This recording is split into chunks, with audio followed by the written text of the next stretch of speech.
Right. Okay.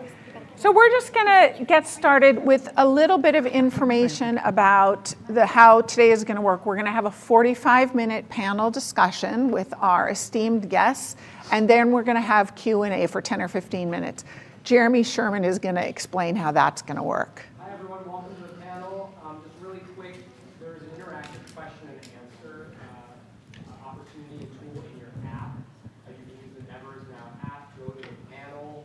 This is called The Power of Deborah's Stories on Screen. You can actually ask questions right there, and we'll have them live for question and answer at the end.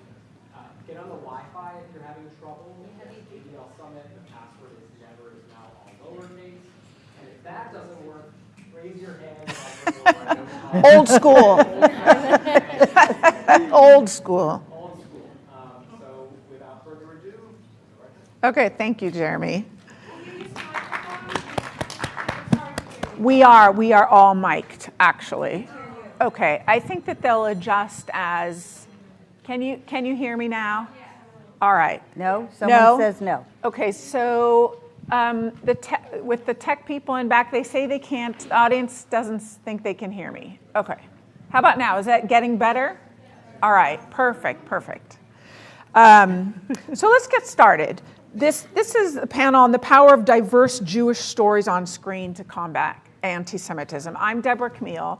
I'm the director of ADL's new Media and Entertainment Institute. And I'm very, very lucky to be here with these panelists, who I'm going to introduce in just a moment. Despite the presence of Jews in Hollywood from the very early days of the industry, and literally hundreds of movies and TV series with Jewish themes, characters, and content, Jewish stereotypes remain very prevalent on screen. We're here today to discuss those portrayals at a time when images of Jews in the media have added weight and added consequences. We'll talk about which films and TV series have gotten it right and which have misstepped, how studios, producers, directors, writers, and actors can tell more well-rounded, diverse Jewish stories.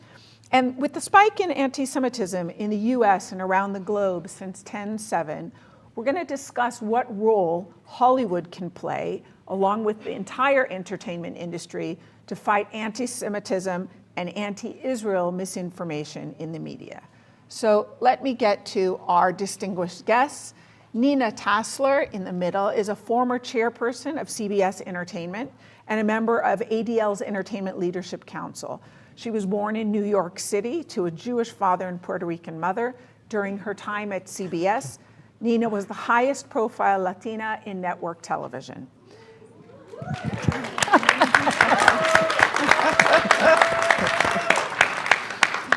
Ben Cosgrove is CEO of Leviathan Productions. He's former president of productions at 2929 Productions and former senior vice president of production at Paramount Pictures. In 2022, he and Josh Foyer, am I saying that correctly? Foyer, launched Leviathan Productions, a company that is focused on Jewish content and Jewish storytelling. Welcome to Ben. And Ginnifer Goodwin is an acclaimed actress who starred in the movie He's Just Not That Into You, which many of you will remember, the ABC fantasy drama series Once Upon a Time. Yep. And the animated Disney movie Zootopia, just to name a few. Ginnifer grew up in the Memphis, Tennessee Jewish community. Okay, so we are very, very grateful to have you all with us to join us at this panel, Never Is Now. Welcome. We want to learn from you as experts and leaders and also Jews in the Hollywood community, what you're seeing, what you're observing, what you yourself are experiencing, as well as how we can harness the entertainment industry to address anti-Semitism. So let's dive in. Let's start with a fun question. What's your favorite movie or TV series that includes Jewish content or Jewish characters, and why do you feel like it's a good representation of Jewish storytelling? I think my favorite, I can't say that this is my favorite movie of all time, but in terms of how they treated Jews, the Netflix movie recently, You Are So Not Invited to My Bar Mitzvah. That caught a big reaction. Yeah, I just thought, you know, it showed a side of, it was a teen comedy that explored traditional teen problems in a really fun way with two girls who happened to be Jewish, and it happened to be centered on their bat mitzvahs. It doesn't feel like a Jewish show, but even the very title of it makes me smile. And they were normal people with normal problems, very likable. It showed a lot of the joy of being Jewish, and a lot of the fun part is, you know, our stories can tend to lean towards the depressing, and this one didn't, which was great. I also thought it was interesting that they had, you know, a reasonably diverse cast. There was, you know, there's a character, Louis Guzman plays him, who's, I guess he must be a Puerto Rican Jew. Which is not something that you've seen. Yeah, I've never seen before. But it was at least, you know, an effort to show that they're not all Jews are the same. So I really enjoyed that one. I have to give a shout out though to my favorite movie, which has a Jew in it, which is The Big Lebowski. And John Goodman does not roll on Shabbos. The best. I can tell that Ben is very into the joy part Yes, of the... yes. So yes. Nina, can you answer that same question? I can. And I will tell you, you know, you're so not invited to my bat mitzvah. Having done a bar and bat mitzvah, it is as accurate as anything I've ever seen. But, you know, for me, I think one of my favorite films would be The Frisco Kid with Gene Wilder. And just a classic. And I think in many ways, for me, I related to the character. I grew up in a neighborhood in upstate New York. I was the only Jewish kid in my school. I was the only Puerto Rican kid in my school. So I felt a little bit like Gene Wilder coming into being a stranger in a strange land. But it had such a specific character. And his journey from East Coast to West Coast, carrying the Torah to his new congregation. And who is he befriended by? Harrison Ford, who helps escort him on his journey. And it really was a wonderfully funny, but a transformative character relationship piece. So I loved it, just loved it. I grew up, is this on? Can you hear me? Yeah. Oh, good. I grew up on Yentl, and I grew up on Fiddler, which I'm anxious to talk about. How I do feel like a lot of what we see is like ultra-Orthodoxy and historic Judaism in entertainment. But my favorite right now is I'm back into Curb Your Enthusiasm. Yeah. And I will say that I relate very much to how they all communicate with each other. I love me some self-deprecating humor.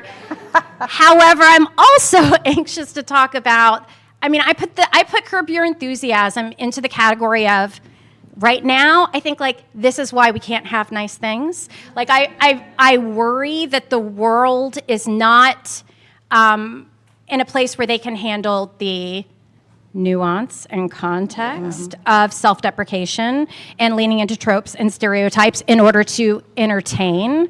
So I'm anxious to go down that rabbit hole with you guys. Yeah, definitely. Right. So we will do that. I think it's interesting that all three of you picked essentially things that are about joy and humor, and right, no one's up here saying that their favorite Jewish movie is sort of a Holocaust movie or one that's about suffering. I wanted to ask Nina, Jews have been very fortunate to have positions of leadership in Hollywood. They've been writers, directors, producers. Seminal movies, we're putting together an ADL film list, right? And I've noted as we put that together that seminal movies in the history of film have been Jewish themed or made by Jews. With all of that sort of formative work, how do you think Hollywood has done and is doing today at portraying Jews and the Jewish world? And I would ask all three of you to briefly talk about it. I would say, like, maybe we're doing a teensy-weensy bit better. But I think we're facing very different challenges today. We do have an obligation to have content that is specific and authentic and nuanced and complicated and all different genres. We are fundamentally committed to that. But here's the challenge that we're facing right now, and that is everybody curates their own content.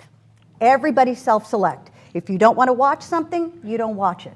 If you do want to watch something, you make a point of watching it, or you tell a friend to watch it. So we have to be, not only do we have to make the content, but we have to be strategic about how we get people to watch it. And we have to have a kind of 360 approach, where we need to have some projects that are exclusively about Jewish stories, Jewish characters, and by the way, not sanitized. You know, heroes, villains, complicated, really, and a way to capture the diversity within our own community, the global Jewish community, if you will. But what we have to figure out now is how we punch through. How do we find a way to get people to watch our stories? They have to be commercial, you have to be successful, you have to call attention to it. But I like to think of it as a 360 approach.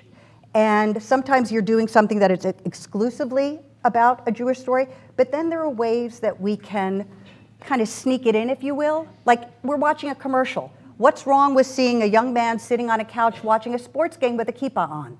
What's wrong with seeing someone, just characters walking down the street? One's got a cross on, one's got a Star of David on.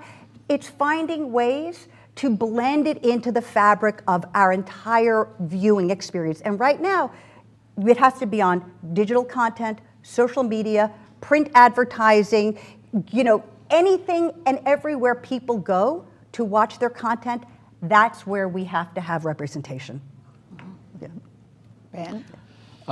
Yeah, I definitely think that, well, if it wasn't an issue, then we probably wouldn't all be here today. I mean, everybody can acknowledge that. But I think that it's important, as Nina says, to look at who's going to see this movie or who's going to see this TV show and why. I think there's a tendency to be earnest about some of this storytelling and to say, you know, well, this is a movie that people should see. And you're just not going to reach the people that you want to see. You know, people ask me often, is Hollywood anti-Semitic? Is this studio anti-Semitic? Do they love Jews? Do they hate Jews? The truth of the matter is, in my experience, they care very little about that. They just care whether or not something is going to be commercially successful. And so the approach to storytelling is, you know, to follow on what you said, has to be primarily, is this something that people are going to want to see? Because Hollywood, it's a business, and a business thrives on success, and so you have to be able to, like a show that I thought was a good example of this. There was a show called The Patient with Steve Carell, and that was a thriller. You know, that movie conceptually really had nothing to do with Judaism. But the backstory for Steve Carell's character was that he had a son who became ultra-religious, and that caused a huge rift in his family, and he was wrestling with that throughout the story. But nobody saw it because they're like, oh, I want to see that show about Steve Carell and his, you know, Baal Tshuva son. You know, everybody was, you know, you want to see it because it's a thriller. So I think that you have to weave it in a way that doesn't upset the commercial accessibility of a story. And I want to say one thing to your point, and this also in the kind of sneak it in path.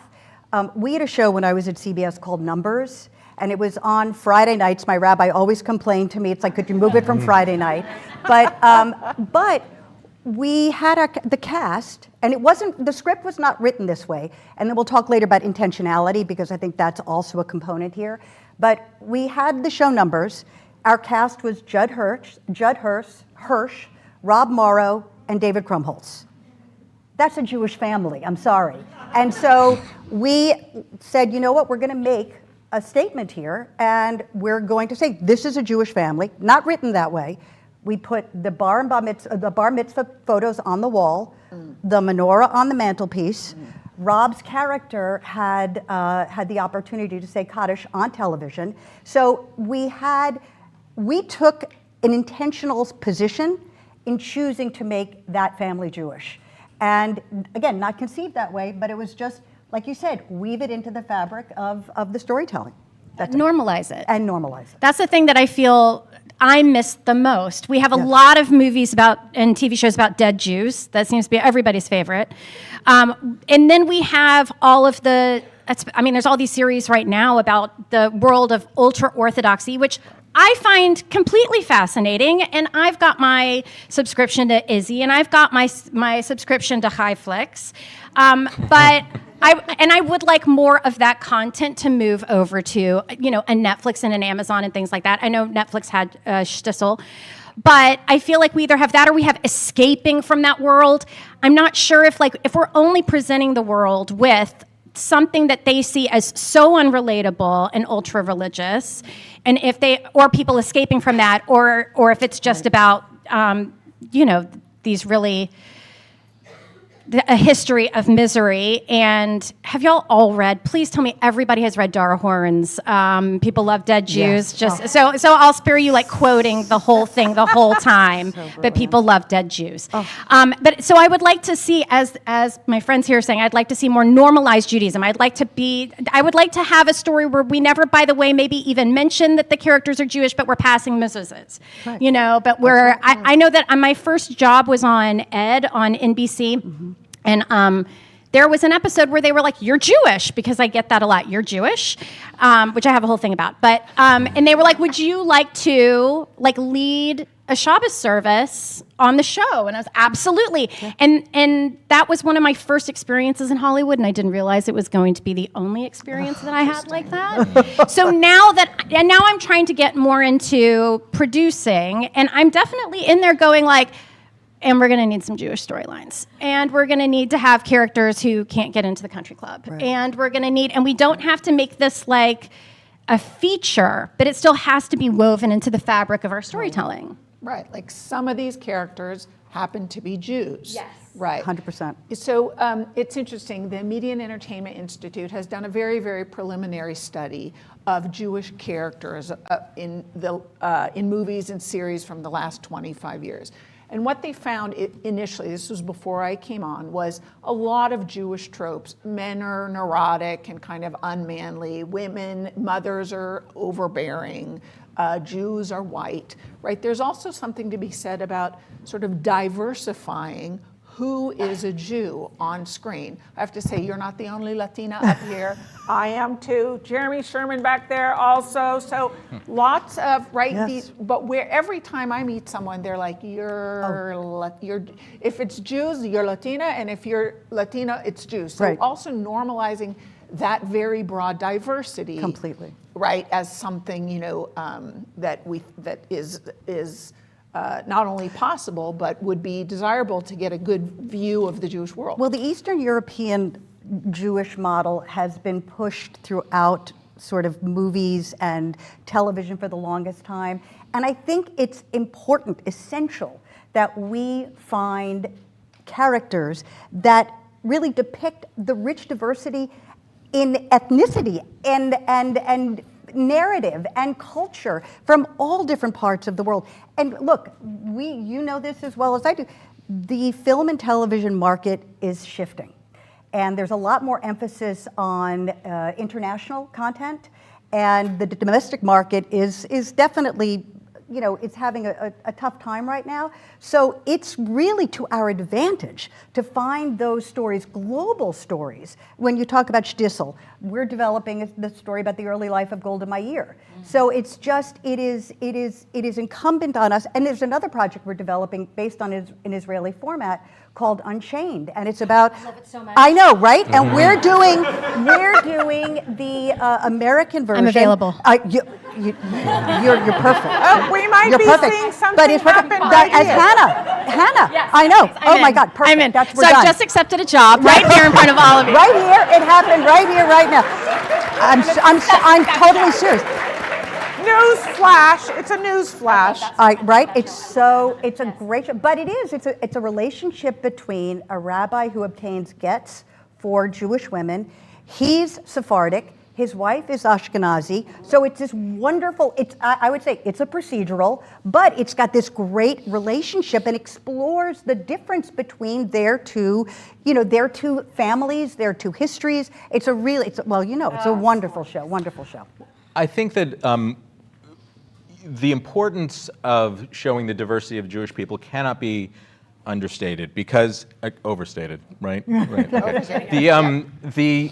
It has direct impact, and we see that in Israel because one of the criticisms that the Israel haters have, they say it's an apartheid state. It's an apartheid state, and they're reacting to this portrayal of these white European Jews who came over after the Holocaust to Israel. But the truth of the matter is, you take one step in Tel Aviv, and you're like, wait. I've been misled about what this is. Half the population here, darker than anybody I've known there. They're Ethiopian Jews, they're Jews from Morocco, from Yemen, from Tunisia, who have completely different experiences and are very integrated into society and are, in prominent positions. And so it's almost like your failure to show that community, which again is half of Israel, it allows the perpetuation of these stereotypes of it being this white oppressor state.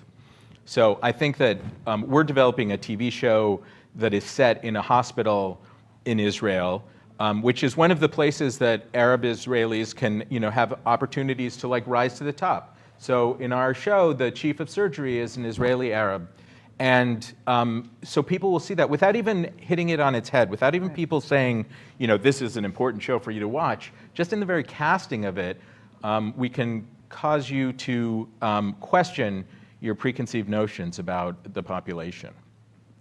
That's such an interesting point. The other thing that I think is sort of connected to that in some ways is, for me, growing up in America and seeing Jewish films, what we thought about as Jewish films, and then seeing Israelis portrayed on screen. So the first thing, I think I'm dating myself, it was Exodus, and Paul Newman played Ari Ben Canaan. Oh, he did. And I was Yes, he did. Oh. What? Right, so it's interesting that there's tropes for Jewish men, American men, and then there's completely different tropes in a way for Israelis. We are able not to just portray, but then believe that Jews can be completely different, heroic, brave, right? It's an interesting phenomenon. Yeah. Yeah. Let's ask this. After October 7th, do you think October 7th has affected or will affect the current landscape of Jewish subject matter coming out of Hollywood? And a part of this I want to relate to, how hard is it to get Jewish content made? And do you think even thematically it will change things? I think it's hard. I mean, look, it's hard, period. I mean, it's hard always. It's harder now, and I'm very concerned, and I'll say disappointed, that just having general conversations with different networks and studios, and when you talk about Jewish content, you get the feeling, and actually people will say, it's too political. And that makes me furious. That makes me crazy. And when I was at the network, again, this is obviously not, this is way before October 7th, but we were intentional about wanting to make Jewish characters. We were intentional about trying to tell Jewish stories. If you don't have executives who are willing to be intentional about getting those stories and those characters on their air, right now, I think it's a little bit of an easy out, and I worry about it. Also, to that point, I think that I've unfortunately heard that also. Yeah. It's too political. And the crazy thing is that it was in the context I was talking about a show we're remaking this French thriller that deals with anti-Semitism. Israel's not even mentioned in this. This has nothing to do with the Middle East. It's just about anti-Semitism, and I was told by a very senior agent at a very big agency, we're not going to let our, I'm not showing that to my clients, that's way too political. And I was like, political? What, are you afraid of alienating the white supremacist audience here? It was so absurd to me, and I tried to point that out, but everything was conflated and lumped into the same category, which was dispiriting. Yeah. And Ginnifer, is the converse of that not being able to have self-deprecating Jewish characters because everything is just so sensitive all the time? Well, no, I mean, I love the world of self-deprecation, and it's a way of, it's a form of comedy I think is important. But I just think that the world is everything is so binary and polarized right now. I just don't know that that's I personally don't know if that's the best next step, is moving more into that. I think that, unfortunately, like, it's sort of like how I've turned my comments off of social media, and I'm like, this is why we can't have nice things. Because I don't feel that, for all of the wonderful communicating that I was doing with the public, there was enough negativity that I felt like was unproductive. And I decided that that's just not it's not the best place for discourse. Right. And I'm not sure that self-deprecation is the best place for, I don't know, like, frankly, like, not that I feel that we need to win the world over, but we definitely need to stop anti-Semitism immediately in its tracks. Cannot go any further. Like, this is, I'm raising 2 kids, and I feel like talking about anti-Semitism has become my full-time job, because I don't know how else to sleep at night. I don't know how else to be a parent, but to try to, like, I don't know, do everything I can to stop this in its tracks before it goes any further and things get worse before they're older. But anyway, I just think that there's got to be a form of storytelling that's rooted more in this normalizing of Judaism, that I just wonder if would be more helpful in making a difference in this area. Yeah. And then we can go back to when people can have nice things and not break them, which by, I mean the world. Then I would like to get back into the world of self-mocking, and because I do think it's a wonderful way of telling a story. Yeah.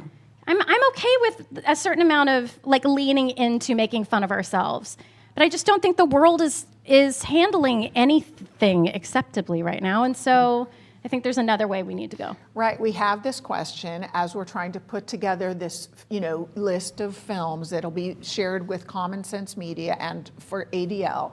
And the question is, what do we do about tropes that are comic, right? Tropes that you're subverting with comedy.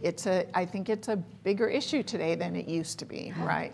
It's a big issue, and sometimes it's the little subtle things that can be particularly insidious. I mean, I was watching, everyone's watching Suits again because of Meghan Markle, I guess, and I was watching with my kids. And, it's a great show, and everybody in that show is, like, fabulously good looking. Like really, really, like, the homeless people in that show are, like, supermodels. And then, like, there's one guy who's introduced, and this is the first time I've seen the show, who's, like, the sort of sneaky, sniveling villain. He's brilliant, but he's like, Lewis. And he's identified as a Jew. He's got crooked teeth. And I was like, that's really, why do they decide that when they're casting that character, that they should make him identifiable as a Jew? And then in the second season, so I still watch the show, obviously. Yes. In the second season, it opens with the villain of that season, who's like the guy who embezzled and did all this stuff. You meet him at a funeral where everyone's wearing a yarmulke. And so the two, people who are sort of the adversaries, the sleazy people, the people that you don't want to be anywhere near, the people who are going to undermine you, are the Jews. And so, that probably, went over a lot of people's heads, or it may have been, like, subconsciously reinforced. But to me, to me, when you're hammered, the whole world looks like a nail. So I sort of pick up on those things, but that felt like a decision that did not have to be made. But that's, what, I think what's really important about that is then you have to look at the executives who let that, I'm just coming from my own personal experience. Then you have to look at the executives who are overseeing the design of that cast, the design of those characters, and hold them accountable. And this is where I think, we're at this moment where we have to communicate, we have to educate, and we have to activate. And I think that, when, if you're at a network, if you're at USA where it was originally developed, right? Wasn't Suits at USA originally? Yeah. Right. Okay, so you're at USA and that comes across your desk and you're the head of USA or whatever, you should do something and you should say something and you should change it. And I think that's the kind of moment we're in right now. You can't let things like that, just kind of slide by. I mean, you have to take a stand and make that change. Can I ask you about something about Yeah. how that works? Yeah. Because I've only recently been made aware, as all of the entertainment unions are trying to establish Jewish committees Yes. to oversee. Is it also a place where diversity committees go in and work with, and it's just that we don't have the 100%, representation? And we do not have the representation. Every year, I was at the network, you would have different coalitions come in and speak. And you were held accountable. NAACP, National Hispanic Media Coalition, the GLAAD. Asian, GLAAD, everybody came in. When I was at the network, Jews. Gina Davis Institute on Gender and Media, I said they should come in too. Women are underrepresented. The ADL should go in and sit down and talk to every network, every studio, every platform and say, here's the toolbox, here's the kit. And you have to, when something is anti-Semitic, you call it out and you change it and you fix it and you educate.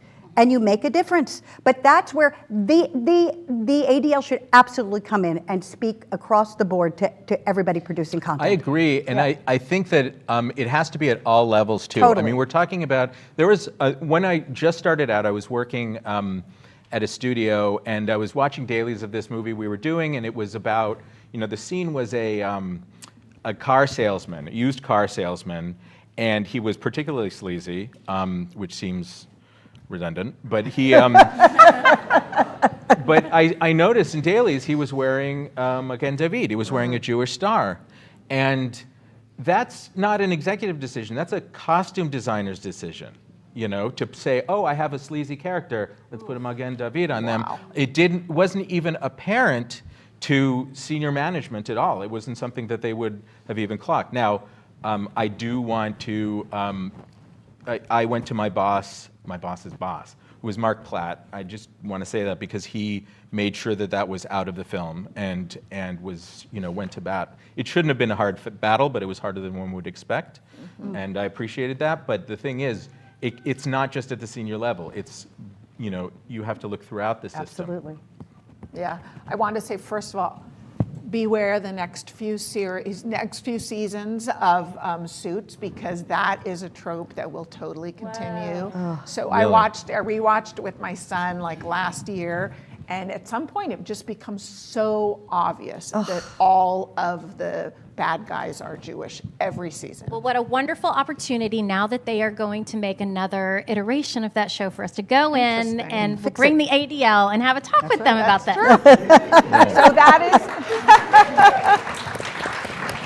So that is exactly why the ADL really stood up the Media and Entertainment Institute, and that is the plan, to be presented as partners, as consultants, as advisors, and sometimes as people who are going to call you out and say, this is really blatant anti-Semitism. And by the way, it's also good business. Do you know what I mean? It makes sense.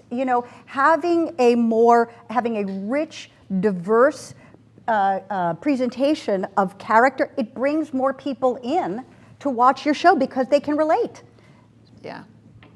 I want to go back to Ginnifer, what you were saying a little bit about post-October 7th. You were very active, very outspoken on social media with your over 300 Instagram followers. You were really out there. I wanted to ask, can you fill us in a little bit about how that was to be out there? What you think about so many of the folks that were not so publicly supportive. Nobody's and then publicly supportive. stepping back, like why, what's your thinking? And then I'm hoping we can go on from there sort of to what is the role of those inside the Hollywood, not just about production and what they're creating, but about as public figures, as highly visible, vocal influencers? I mean, I think we do have a responsibility if we're, I used to make the joke that I did this on purpose. Like, I ended up in TV and film on purpose. And if I didn't want to do what I do on a very public stage, I could have done what I always just called church basement theater, or in this case, synagogue basement theater. But I didn't. And I do feel that part of my job is actually to do things like stand up for my people and stand up for any peoples. I also feel like that's, by the way, just part of being a Jew. Is standing up for all the peoples who need standing up for. That's very much how I was raised. And so, and I do have a love-hate relationship with social media specifically because I just think it's the Wild West. And people just don't behave well. I will say about celebrities, by the way, not speaking up, that I'm extraordinarily disappointed in almost everybody. And I mean, I would go so far as to say shame on them, except this.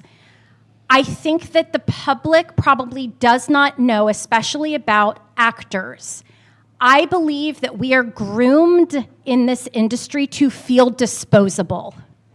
And I think cancel culture has made it so much worse. Like, before, we just were made to feel that we could be replaced like this on any set for any reason. Usually not, but for bad behavior, by the way. But just for not living up to the expectations of the people that are giving us the jobs and not doing it the way that they want it done. Not publicizing something in the way that they want it publicized. Then you move into the social media world, and there's this public pressure on. I think that is the worst ever combination for an industry filled with really, really insecure people. I understand that I really do the branding part of things. I understand when celebrities don't want to be known for anything in particular except for their characters. I understand that choice. So really it's that I'm shame on you to the ones who stand up in other situations, and especially if they're Jewish, or especially if they're, well, no, just especially if they're Jewish, for not standing up right now. And so, but I will say this too. It was a really hard decision. Deciding how to stand up publicly was very complicated. And I actually really needed to talk to advisors about it because I wanted to help, and I felt like, okay, I can scream into a void. But like, I'm not quite sure how helpful social media specifically could be. Mm-hmm. And for instance, the first thing I posted was about a hostage. And my fear was this. It was the Be Their Voices campaign, if you remember that. And Jason Alexander, I believe, had done the first one. And it was, I'm going to be the voice of this hostage. And I was called about doing one. And here was my concern, frankly. At first I said no, because I said, I'm really worried about acting on a video and having it look self-serving. And I felt like I could do damage by pretending to have the voice of this little girl. And I didn't want that to affect the movement. And I didn't want to not be taken seriously. I was very worried about, like, it was such a fine line to walk. And the person who had contacted me about it pushed back, and he said, but what if it gives that, this is going to make me cry. He said, what if it gives that family just a little bit of comfort that someone is speaking out for their little girl? And I was like, sold, I'm in, that's all I need. If it is going, and that's where and every time I like post on social media now, that's what it's about, is like, is this going to give someone comfort? Or is it going to give someone permission to say, you know what, she's done this enough, I can do this too? I'm still getting jobs in Hollywood, so I also kind of want to be waving that flag for all the actors. I've had some Hollywood people come up to me and be like, are you getting pushback? I'm like, you mean for being a Jew? I'm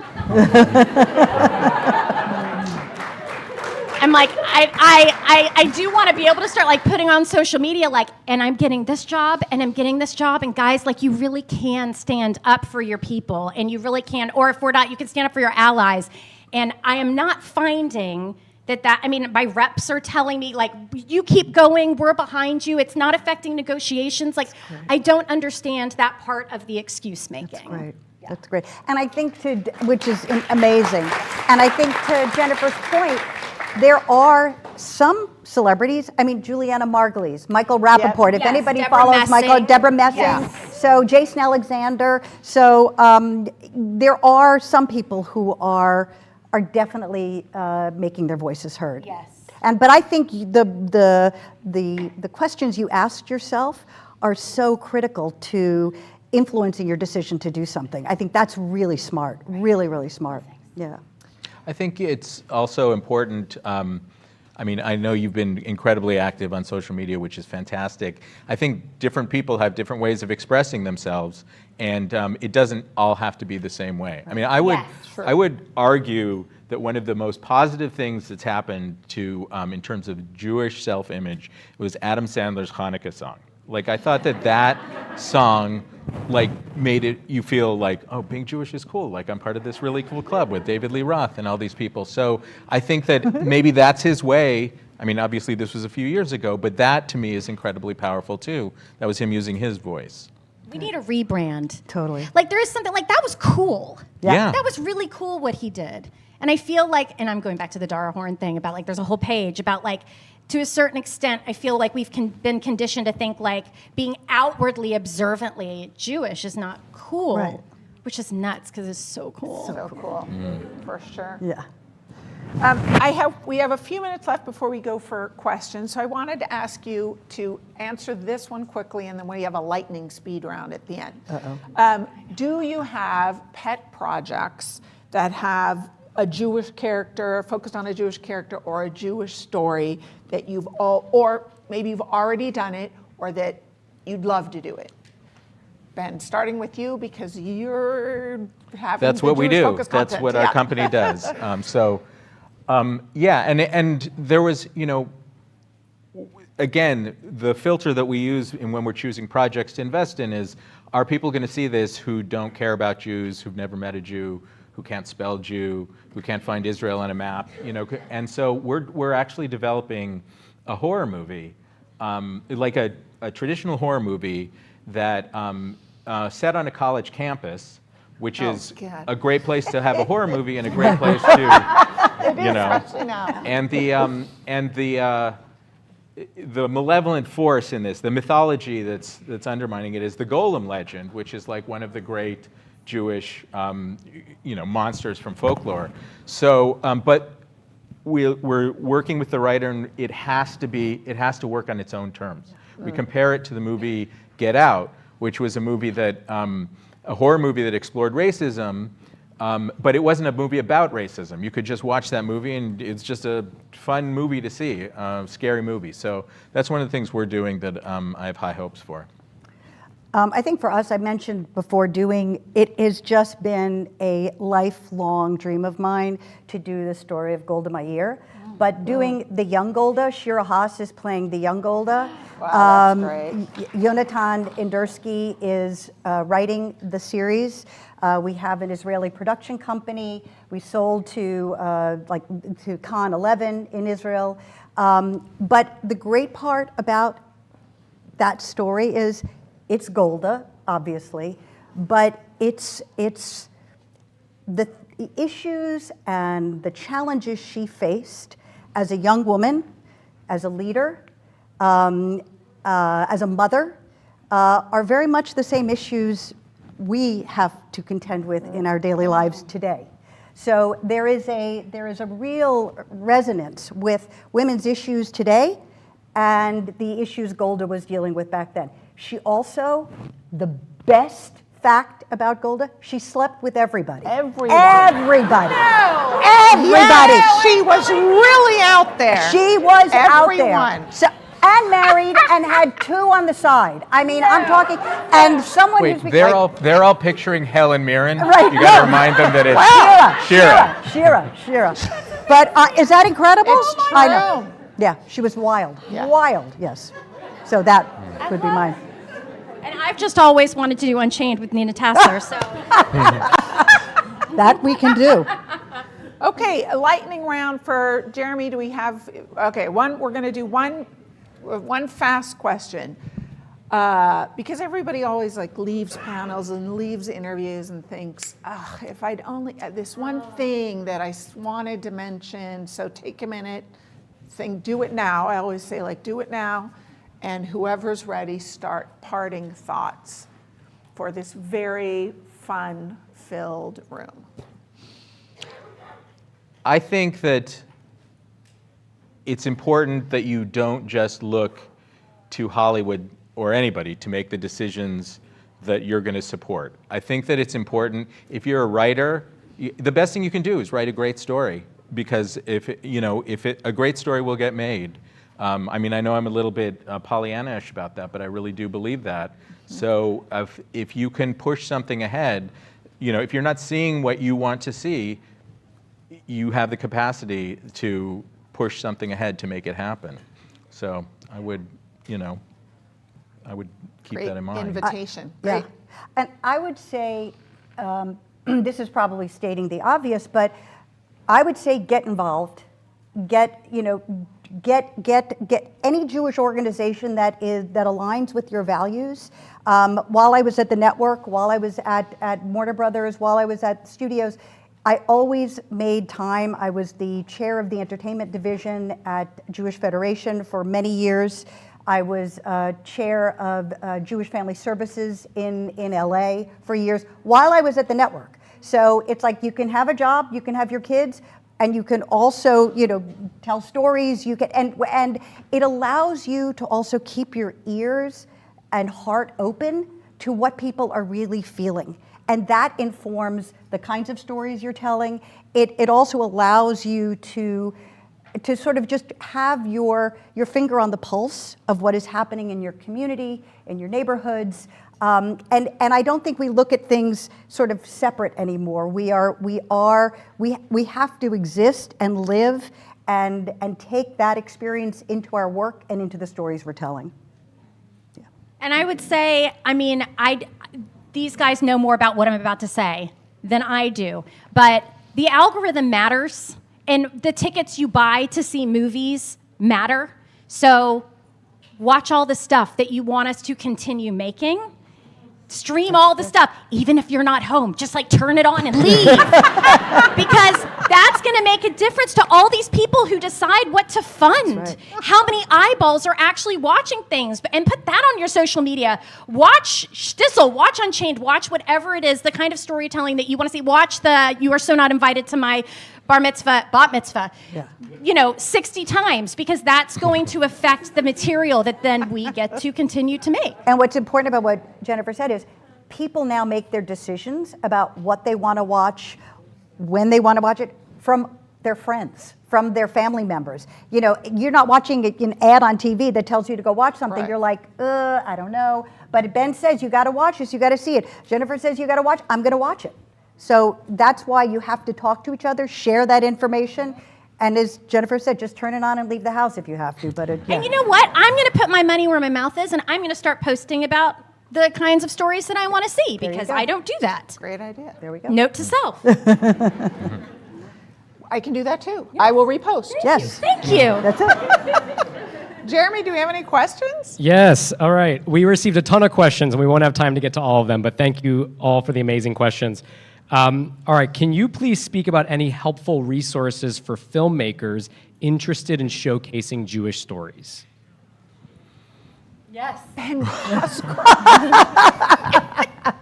Thanks.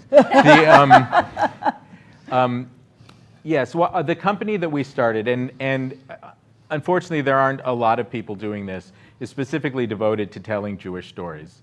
And so, we have certain things that we look for and certain things that we don't. It surprises a lot of people that we're not really that interested in doing Holocaust movies, because we're more interested in doing things that are more commercially accessible. But the advice I would give would be the same advice I would give to any other filmmaker doing anything. I mean, you just have to you have to hustle. You have to get it in front of the right people. I know that's easy to say, but.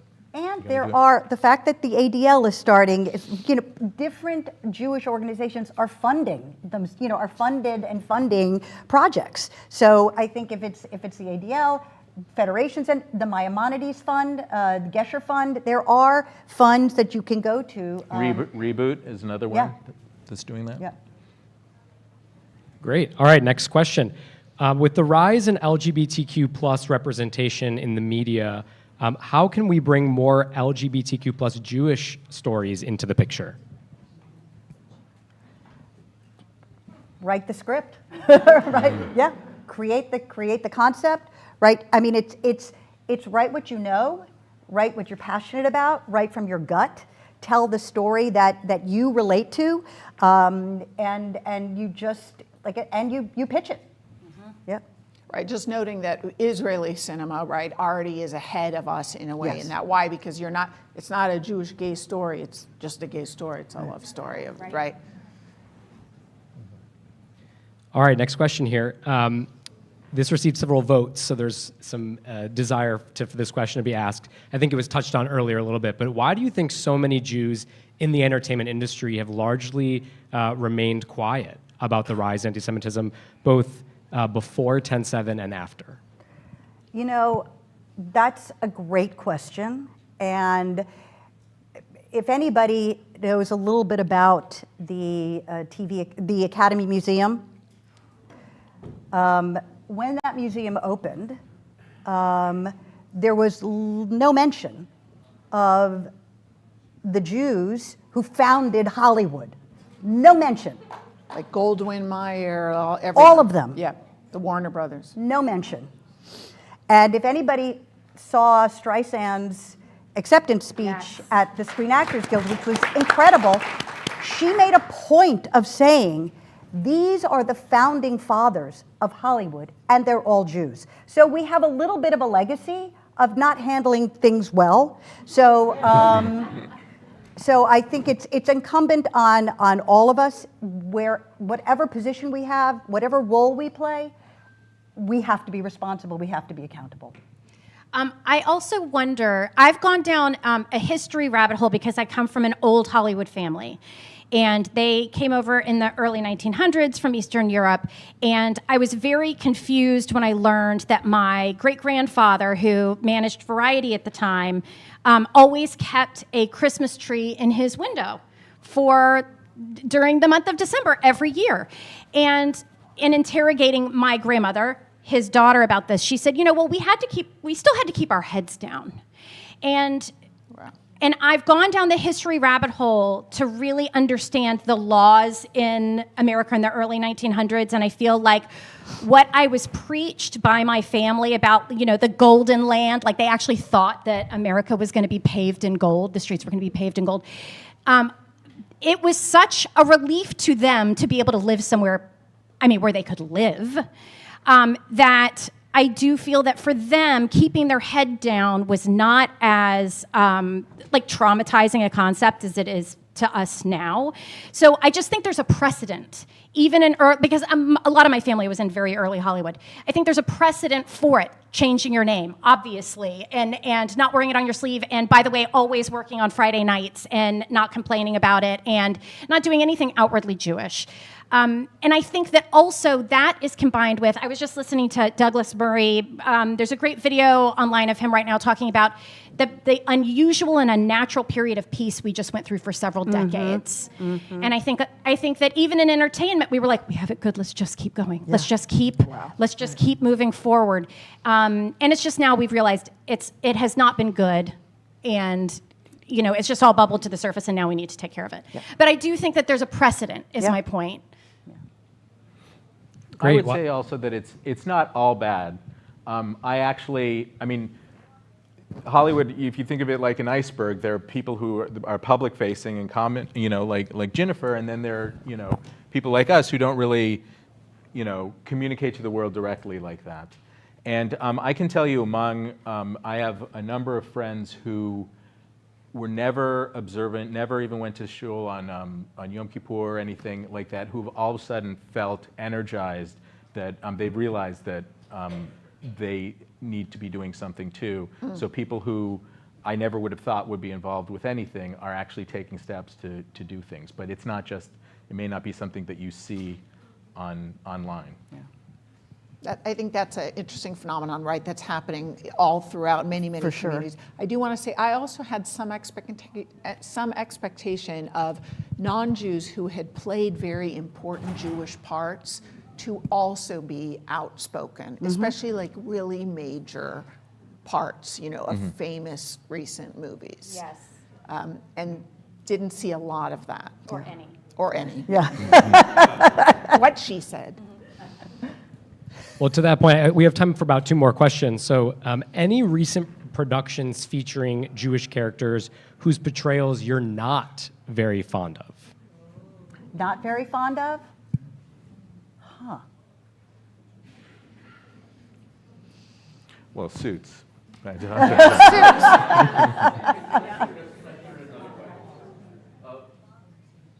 Not specific performances, but what are your thoughts on whether Jews should play Jews or not? I'd like to be invited. I have a lot of Jewish friends who can't get into rooms that they have the work to. They should be able to get into rooms, and it's ironic when it's for a Jewish role and they're considering non-Jew. Just like let us at least be part of the conversation. I think that it's important. I maybe have a different opinion than a lot of people, but to me, it's always about like who is the right actor to play a role. And I know that may sound naive, but like Steve Carell played a Jewish guy who was not Jewish. He pronounced his chetz correctly. He was like he was convincing to me and like Bradley Cooper. I know everybody was upset about Schnozzgate and everything, but like to me that was like a nuanced portrayal of a really brilliant, complicated Jewish character, and that far outweighed whatever prosthetic thing he needed to do for whatever reason. Like to me, the fact that that movie exists is a good thing, showing that part of that particular story, that particular Jew, and quite frankly, unlikely it would have existed if it wasn't Bradley Cooper.